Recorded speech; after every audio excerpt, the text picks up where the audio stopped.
काला साया। यूं तो बनारस घाट अपनी खूबसूरती के लिए बहुत प्रचलित है, पर घाट के किनारे कई राज लिए बैठे हैं। ये कहानी शुरू होती है बनारस के घाट के पास बने ममता निवास से, जहां प्रिया लाल जोड़े में ममता के घर उसकी बहू बनकर आती है। आओ आओ बहू, घर को अपने पैरों से पवित्र करो। ममता घर की दहलीज पार कर ही रही होती है कि अचानक एक बहुत गंदी सी बास पूरे घर में फैल जाती है।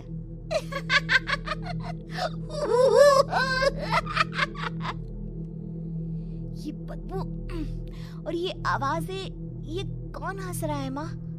अब ये पड़ोसी ना हमारे थोड़े अलग से है। कहाँ हम शाकाहारी और ये मांस मच्छी खाने वाले। छोड़, तू ध्यान मत दे और गृह प्रवेश कर। और हाँ बहू, अपनी सास की एक बात हमेशा याद रखना, इन पड़ोसियों से तो कभी बात नहीं करेगी। अच्छे लोग नहीं है ये। अपनी सास की ये बात मानेगी ना बेटा? हाँ माँ, जो आपकी मर्जी, मैं उनसे बात नहीं करूंगी। अगले दिन प्रिया अपनी पहली रसोई बनाने रसोई घर में जाती है। ये छोकी बात तो नाक में जा रही है।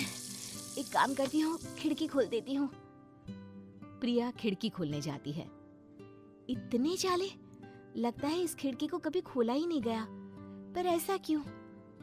ओह, नॉन वेज की स्मेल आती होगी ना। 2 मिनट के लिए खोल लेती हूँ, फिर बंद कर दूंगी। प्रिया खिड़की खोलती है। खिड़की खोलते ही उसकी नजर सामने वाले घर की खिड़की पर पड़ती है, जहाँ एक लड़की खड़ी होती है। हाथों में मेहंदी, लाल रंग की साड़ी, बिल्कुल सजी धजी, मानो प्रिया की तरह ही वो भी नई नवेली बहू हो। वो प्रिया को देखकर मुस्कुराती है। हे भगवान, माँ ने तो इनसे बात करने को मना किया था। प्रिया फौरन ही खिड़की बंद कर देती है और तवे पर चढ़े रोटी की ओर देखने लगती है, पर वहाँ रोटी न होकर मछली पड़ी होती है। ये क्या? पहली ही रसोई में इतनी बड़ी गलती। हे भगवान, अब मैं क्या करूं? प्रिया बहुत डर जाती है और फौरन रसोई की सफाई करने और फिर सभी के लिए खाना बनाने लग जाती है। जब वो सबको खाना परोसती है, सब तो ठीक है, मैं बेकार में चिंता कर रही थी। हे भगवान, ऐसे ही बस अपनी कृपा बनाए रखना। रात के वक्त जब सब सो रहे होते हैं, तब प्रिया को पायल की आवाज सुनाई देती है, जिससे उसकी आंख खुल जाती है। ये पायल की आवाज कहाँ से आ रही है? प्रिया उठकर उस आवाज के पीछे छत की सीढ़ियों तक जाती है। तभी उसे बच्चे के रोने की आवाज आती है। प्रिया छत पर जाती है तो क्या देखती है? वही लाल साड़ी वाली लड़की अपनी गोद में एक नवजात बच्चे को घुमा घुमा कर सुला रही है। तभी प्रिया की नजर उसके पेट पर पड़ती है। ओह गॉड, ये तो प्रेग्नेंट भी है। सुनिए, बच्चा सो नहीं रहा है क्या? मैं कुछ मदद करूं? नहीं नहीं, आपके घर वालों को अच्छा नहीं लगेगा, मैं संभाल लूंगी। स्नेहा की गोद से बच्चा हाथ मारकर प्रिया की गोद में आने को छटपटाने लगता है। दोनों घर अगल बगल में बने होने के कारण प्रिया उस बच्चे को गोद में ले लेती है। प्रिया के पास आते ही वो सो जाता है।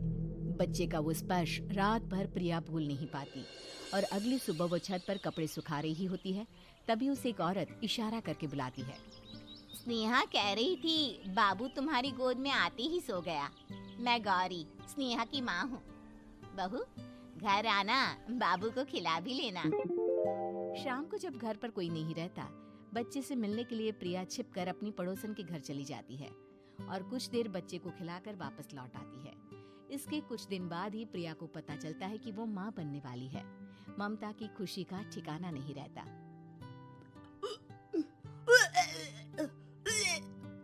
माँ जी, पता नहीं क्यों उल्टी आ रही है। प्रिया भागती हुई वॉशरूम में जाती है तो हरे और लाल रंग की उल्टी करती है। उस उल्टी में से कीड़े निकलते हैं। ये क्या? खून और ये कीड़े! माँ! माँ! प्रिया की आवाज सुनकर ममता दौड़ कर आती है, पर बेसिन में कुछ नहीं होता। प्रिया हक्की बक्की रह जाती है। ये सब क्या हो रहा है? प्रिया घबरा जाती है और अपने कमरे में जाकर सो जाती है। डर के कारण वो इतनी थक जाती है कि उसकी आंख लग जाती है। तब उसे ऐसा लगता है उसके पेट पर मानो कोई बैठा हुआ हो। कौन हो? प्रिया के पेट पर एक 5 महीने की बच्ची बैठी हुई थी, जो बुरी तरह जली हुई थी। माँ, तुम ही मुझे लाई ना अपने पेट में। मैं तुम्हारी माँ नहीं हूँ। कौन हो तुम? माँ, देखो मैं जल गई बुरी तरह से। 6 महीने पेट में रहने को भी मुझे नहीं मिला। सहला दो ना माँ। बचाओ! बचाओ! माँ! ममता दौड़कर कमरे में आती है। प्रिया की बातें सुनकर वो सब समझ जाती है। तू कहीं बगल वाले घर में तो नहीं जाकर आई ना बहू? मुझे माफ कर दो, मैं गई थी माँ। उस घर में सब मरे हुए हैं बहू। कई साल पहले स्नेहा उस घर में बहू बनकर आई थी। कुछ ही दिन में वो एक बच्चे को जन्म देने वाली थी। पूरा घर बच्चे के आने की खुशी में खोया था कि एक दिन अचानक उस घर में आग लग गई। सब बुरी तरह जलकर मर गए। गौरी आज भी दादी बनने का इंतजार कर रही है और इसीलिए स्नेहा ने अपना अजन्मा बच्चा तुम्हारी कोख में डाल दिया। ममता ये कह रही होती है कि पीछे से उसके पैरों को एक बच्चा पकड़ लेता है। दादी, दादी। माँ, स्नेहा की गोद में यही बच्चा था। ये बच्चा कौन है फिर? अगर आपको ऐसी ही वीडियो देखना है तो प्लीज हमारे चैनल को सब्सक्राइब करें और बेल आइकन को दबाएं। इससे आपको हमारी अगली वीडियो मिल जाएगी। तेरी मौत है। तेरी भी दादी।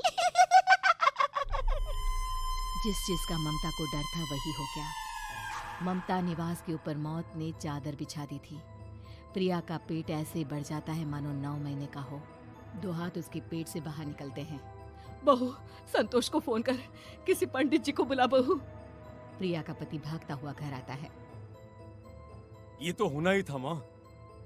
तेरा पाप तेरे सामने आ गया तो तू सह नहीं पा रही है। स्नेहा घर में आग लगी नहीं थी, माँ ने लगाई थी प्रॉपर्टी की लालच में। और वो बच्चा मेरी पहली पत्नी का बच्चा है, मेरा बेटा, जो कि उस आग की चपेट का शिकार हो गया था। मैंने तुमसे ये सब माँ के कहने पर छुपाया था। मुझे माफ कर दो प्रिया। तुम अगर चाहो तो यहाँ से जा सकती हो। मैं तुम्हें किसी भी बंधन में रखना नहीं चाहता। मेरी शादी हुई है आपसे, मैं आपको छोड़ नहीं सकती, पर उससे पहले हमें स्नेहा, उसकी माँ और बच्चे की आत्मा की शांति करवानी होगी। संतोष और ममता गौरी के घर जाते हैं। अंदर सब कुछ जला हुआ होता है। जमीन पर जली हुई लाशें बिखरी हुई थी। ममता रो रो कर अपनी करने की माफी गौरी से मांगती है।